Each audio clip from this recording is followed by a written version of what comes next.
ملک الموت کا مومن کی روح قبض کرنا اور گھر والوں سے خطاب۔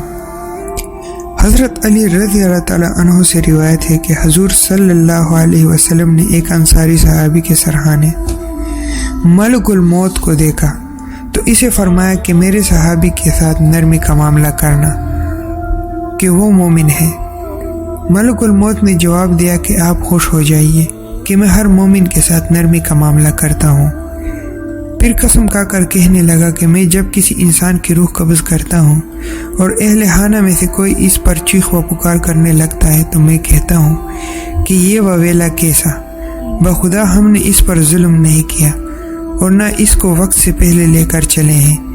نہ ہی اس کی مدت عمر سے پہلے آئے ہیں، ہم نے اس کی روح قبض کرنے میں کوئی گناہ نہیں کیا۔ اگر تم اللہ تعالیٰ کی اس فیصلے پر راضی ہوئے تو اجر پاؤ گے، لیکن اگر ناراض ہو کر وویلا کرو گے تو گناہگار بنو گے، اور تمہاری رضا کا خیال رکھنا ہمارے لیے ضروری نہیں بلکہ ہمارا گھر تمہارے ذمہ باقی ہے، اور پھر ہم واپس آئیں گے، لہٰذا محتاط رہو اور دھیان سے رہو۔ خشکی اور تری میں جہاں کہیں بھی لوگ رہتے ہیں، میں ہر دن رات میں ان کے چہروں کو 5 مرتبہ اچھی طرح دیکھتا ہوں اور پہچانتا ہوں،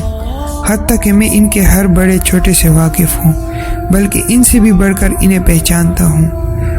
واللہ اگر میں چاہوں کہ ایک مچھر کی بھی روح قبض کر لوں تو اللہ تعالیٰ کے حکم کے بغیر مجھے اس کی طاقت نہیں۔ ہمارے پاس اب بھی وقت ہے، کیونکہ اب بھی تک ہمارے پاس ملک الموت نہیں آیا۔ اس سے پہلے کہ وہ آ جائے ہمیں اپنے اعمال کا خیال رکھنا چاہیے اور گناہوں سے توبہ کر لینی چاہیے اور نیک کام کرنے چاہیے،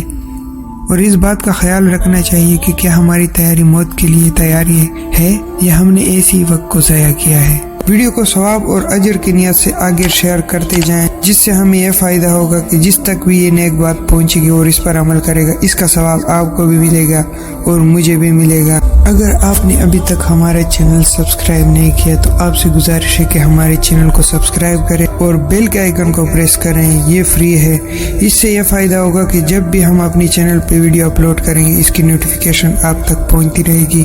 ملتے ہیں نئے ویڈیو کے ساتھ، تب تک اجازت دیجیے، خوش رہیں، آباد رہیں، اللہ تعالی ہم سب کی مغفرت فرمائے، اللہ تعالی ہمارے لیے آسانیاں فرمائے،